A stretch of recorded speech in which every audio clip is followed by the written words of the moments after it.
Assalamualaikum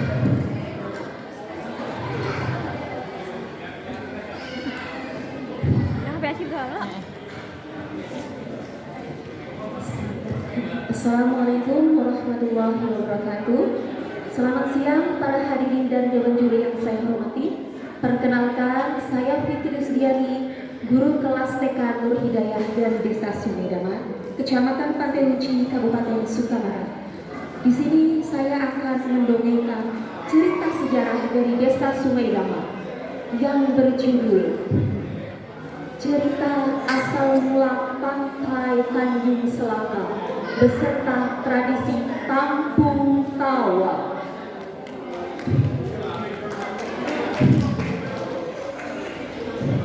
Pada zaman dahulu, terdapat sebuah pulau di penghujung kampung Sungai Damar. Pulau tersebut teramat besar sehingga orang-orang kampung tersebut menyebutnya dengan sebutan Pulau Basar, yang artinya besar. Namun di pulau tersebut hanya dihuni oleh beberapa keluarga saja. Salah satunya adalah keluarga Pak Along Hitam bersama ketujuh putrinya. Suatu hari, saat keluarga Along Hitam sedang duduk bersantai di dalam rumah, Pak Along Hitam pun bertanya kepada ketujuh putrinya masing-masing itu, "Nak, apabila kalian sudah besar nanti, laki-laki seperti apakah yang kalian ingin nikahi?" Putri sulungnya Soya pun menjawab, "Ayah, aku ingin bila dewasa nanti, aku ingin menikah dengan laki-laki pemancing ikan." Lalu Pak Along Hitam pun tersenyum mendengar ucapan putri sulungnya. Jawaban serupa terucap dari kata-kata putri kedua, ketiga, keempat, dan kelima. Sedangkan putri keenam yang bernama Sari berkata kepada ayahnya, "Ayah, nanti kalau aku sudah besar, aku ingin menikah dengan laki-laki yang suka berkebun ya." Kembali tersenyum Pak Along Hitam mendengar ucapan anak putrinya yang keenam itu. Dan putri Tanjung, putri bungsu Pak Along Hitam pun berkata, "Ayah, nanti kalau aku sudah besar, aku ingin menikah dengan seorang anak tuan raja dari desa Sungai Damar." Mendengar ucapan putri bungsunya itu, Pak Along Hitam pun mengaminkan beserta istrinya. Sedangkan putri Soya, putri sulungnya, sangat marah beserta keenam saudaranya. "Dasar tidak tahu malu, tidak sadar diri kamu itu Tanjung. Kita ini dari keluarga miskin. Jangan pernah berharap sesuatu yang tidak akan mungkin terwujudkan," ucap Soya, putri sulung Pak Along Hitam. Sejak saat itu, Soya pun merasa kesal terhadap kedua orang tuanya yang selalu saja memuji-muji putri bungsunya itu. Sedangkan Soya adalah anak pertama yang seharusnya menjadi anak kebanggaan oleh orang tuanya. Suatu hari, Soya pun mengajak adik bungsunya itu untuk pergi ke hutan mencari buah kelemuti, buah legendaris pada zaman waktu itu. "Ayo, kita pergi ke hutan. Kakak akan mencari buah kelemuti. Apa kamu mau ikut?" "Aku ikut Kak, aku sangat menyukai buah kelemuti. Tunggu aku ya, aku akan membawa pembekalan dulu." "Ya, cepat ya, jangan lama." "Ya Kak." Dan Tanjung pun sudah siap untuk pergi bersama kakaknya ke hutan. Sesampainya di hutan yang teramat jauh dari tempat tinggalnya, Mereka berdua pun telah menemukan pohon kerembunting yang begitu banyak dan begitu lebat buahnya. Pada saat itu pula Tanjung pun sangat kegirangan. Dia sangat gembira karena dia bisa memetik buah kerembunting sesuka hatinya. Tanjung pun asik memetik buah kerembunting karena dia ingin membawanya pulang untuk dimakan bersama saudaranya. Setengah asik Tanjung memetik buah kerembunting, tiba-tiba kakaknya Soya pun perlahan meninggalkan Tanjung. Dia terus berlari dan berlari. Sesampainya sampai di rumah, Putri Soya pun membawa kabar kepada kedua orang tuanya. Ayah, ibu, teriakan Soya pun terdengar dari dalam rumah Pak Aung Hitam pun keluar. Lalu dia menanyakan kepada putri sulungnya itu, ada apa Soya? Kenapa kamu cuma sekali? Ayah, ibu, adik bungsu telah meninggal. Apa? Bukankah tadi pagi kamu pergi ke hutan untuk mencari buah kerembunting? Iya ayah, memang benar. Pagi tadi aku memang mencari buah kerembunting di hutan. Tapi saat kami sedang asik memetik buah kerembunting, tiba-tiba binatang buas itu datang ayah dan langsung menerkam badan adik bungsu hingga tak tersisa jasadnya ayah. Maafkan aku ayah, aku tidak bisa menjaga putri bungsu, maafkan aku. Saat itu pula Pak Aung Hitam bersama istrinya merasa terpukul dan sedih. Senja pun datang. Tanjung seorang diri di tengah hutan. Tanjung tidak tahu harus kemana. Dia terus berteriak-teriak sambil menangis. Kak Soya di mana kamu Kak?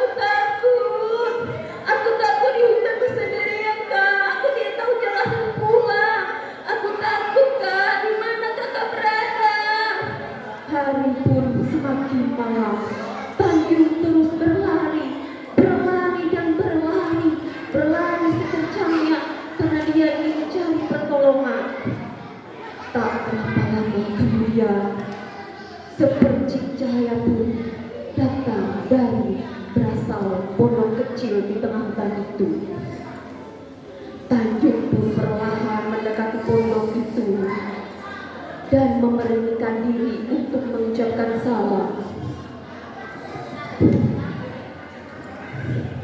Assalamualaikum.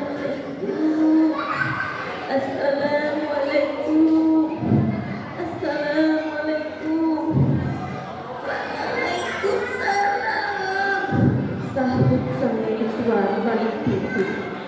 Nenek tua itu pun keheranan. Kenapa bisa ada anak kecil di tengah malam ini di tengah hutan? Lalu nenek tua itu pun bertanya kepada Tanjung, kamu siapa Cu? Kamu siapa? Kenapa malam-malam begini ada di depan rumah nenek? Siapa temanmu Cu?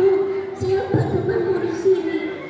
Dan Tanjung pun menceritakan kejadian yang telah menimpanya waktu itu. Saat itu pula nenek merasa iba dan kasihan melihat Tanjung, hingga akhirnya nenek membawa Tanjung untuk tinggal bersamanya. Sejak saat itu, nenek dan Tanjung pun hidup bersama di pondok tengah hutan itu. Mereka hidup layaknya seorang cucu dan nenek kandung sendiri. Mereka saling mengasihi dan menyayangi. Beberapa tahun kemudian, ketika Tanjung sudah beranjak menjadi gadis dewasa yang amat cantik jelita, nenek pun sedang asik bersantai-santai di bawah pohon kelapa sambil menikmati makan siang bersama Tanjung. Dan nenek berkata pada Tanjung, Cuk, besok nenek akan pergi ke kampung bawah untuk membawakan bubuk kelapa karena anak nenek ada yang akan menikah besok, Jung. Aku ikut nih, aku ikut ya nih ya. Jangan loh, tempat itu sangat jauh. Nanti kamu bisa kecapean.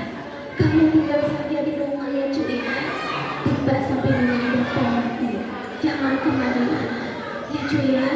Karena tadi anak yang penurut, akhirnya dia pun menunggu sang nenek datang dari kampung bawah. Pada bulan berikutnya, nenek pun meminta izin kembali kepada Tanjung untuk pergi ke kampung bawah. Tanjung, nenek akan pergi ke kampung bawah lagi karena anak nenek, teman nenek ada yang mau menikah. Seperti biasanya, nenek akan membawakan bubur kelapa. Kamu tinggal saja ya Dia. Iya nek, aku tinggal di sini untuk menunggu nenek. Pada setiap bulan, nenek Tanjung pun selalu pergi ke kampung bawah. Hingga pada suatu hari, Tanjung pun bertanya kepada nenek, Nenek kenapa sih setiap bulan pasti nenek pergi ke kampung bawah? Apakah sesering itukah orang di kampung bawah itu melaksanakan pernikahan? Sejak awal nenek mengenal keluarga tersebut, nenek jadi lebih dekat dengan mereka Tanjung. Mereka mempunyai 6 putri. Semuanya menikah dengan laki-laki pencari ikan. Hanya 1 orang saja yang menikah dengan laki-laki yang suka berkebun. Seketika itu pula Tanjung pun merasa bahwa yang diceritakan neneknya itu adalah 6 saudaranya. Dan Tanjung pun bertanya, Nenek, apakah nanti ada lagi acara pernikahan di kampung bawah?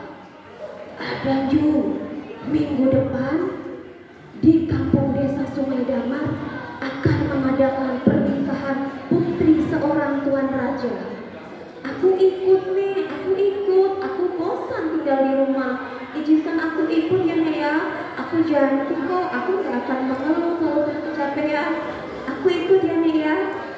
Karena mendengar Tanjung yang selalu merengek kepada neneknya itu, akhirnya nenek pun membawa Tanjung untuk pergi ke desa Sungai Damar. Seminggu kemudian, nenek dan Tanjung pun bersiap-siap untuk pergi ke desa Sungai Damar. Dan sesampainya di desa Sungai Damar itu, Tanjung sangat takjub. Dia takjub melihat begitu megahnya acara pernikahan putri tuan raja di desa Sungai Damar. Dan saat itu pula Tanjung menyumbangkan lagu dengan suara emasnya. Tanjung membawakan lagu yang amat sedih. Lagu yang menceritakan tentang cerita hidupnya sewaktu masih kecil yang ditinggalkan oleh kakak sulungnya itu. Dan pada saat Tanjung menyanyi, tiba-tiba anak tuan raja Sungai Damar mendengar suara Tanjung begitu merdunya, ditambah lagi paras cantik rupawan Tanjung yang cantik jelita anggun rupawan. Seketika itu pula pangeran jatuh cinta melihat putri Tanjung yang sedang bernyanyi, sehingga pangeran pun bertanya kepada nenek, siapa penyanyi itu? Apakah itu anak nenek atau cucu nenek? Lalu nenek pun menjawab, bukan tuan raja, itu bukanlah anak nenek ataupun cucu nenek. Nenek menemukannya di tengah hutan. Saat itu dia tersesat dan hingga sekarang nenek merawatnya seperti cucu kandung nenek sendiri. Apabila tuan raja mau mengetahui jati diri tentang Tanjung, silahkan tuan mau bertanya sendiri kepada Tanjung.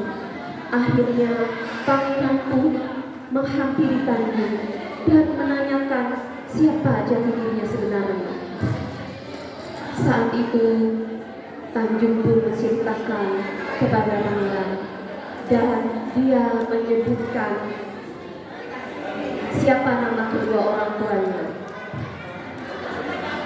Saat itu pula kebetulan Pak Longita beserta istrinya dan keenam putrinya menghadiri acara pernikahan putri raja tersebut. Lalu Pak Longita pun kaget, dia terkejut. Ternyata putrinya yang selama ini dikira sudah meninggal masih hidup.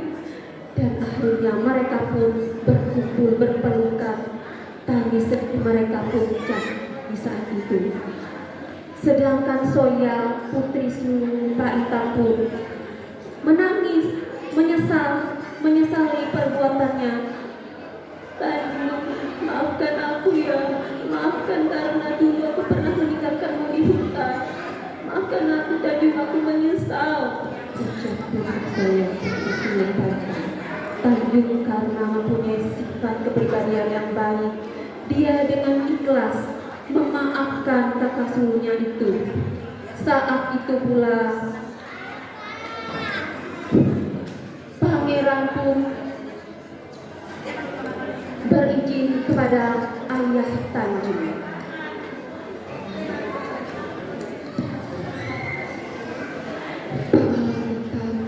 Bolehkah saya untuk menikahi putrimu?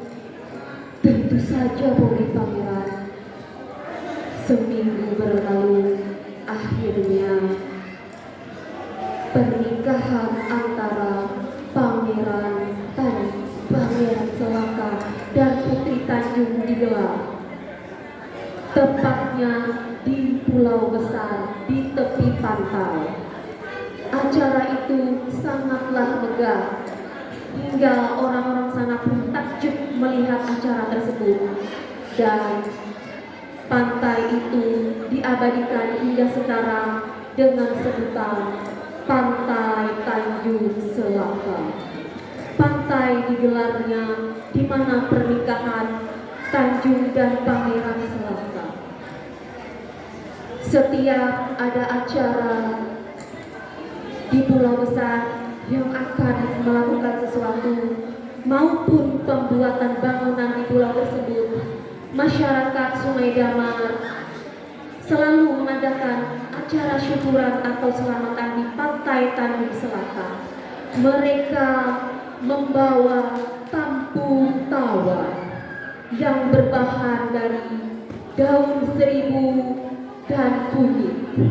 Daun seribu adalah daun yang sangat disukai oleh Putri Tanjung sebagai hiasan di kepalanya. Sedangkan kunyit adalah rempah yang sangat disukai oleh Pangeran Selaka. Mereka pun yang mengadakan acara selamatan tersebut membawakan makanan tradisi Sungai Damar yang akan dibagikan kepada warga setempat yang datang di acara tersebut. Dihadiahkan untuk Putri Selaka dan Pangeran Tanjung dengan harapan dan doa agar Putri Tanjung dan Pangeran Selaka tenang di sisi Allah Subhanahu wa Ta'ala, dan setiap sesuatu hal yang akan diadakan di Pulau Besar itu mendapatkan keselamatan dan beribu keberkahan dari Allah Subhanahu wa Ta'ala. Sejak saat itu, tradisi tersebut selalu diabadikan oleh warga Sungai Damar hingga sampai sekarang ini. Pesan moral dari cerita tersebut adalah berucaplah ucapan yang baik dan kata-kata yang baik, karena ucapan yang baik dan kata-kata yang baik suatu saat akan menjadi kenyataan. Jangan bersikap iri dan bersikap jahat kepada orang ataupun saudara kita sendiri. Peganglah tradisi budaya di desa kita agar nilai budaya desa kita tidak akan pernah pudar. Cukup sekian sejarah asal-usul Pantai Tanjung Selaka dan tradisi Kampung Tawa. Terima kasih. Wassalamualaikum warahmatullahi wabarakatuh. Demikianlah penampilan dari nomor urut ke-4. Berikan tepuk tangan yang meriah. Dan selanjutnya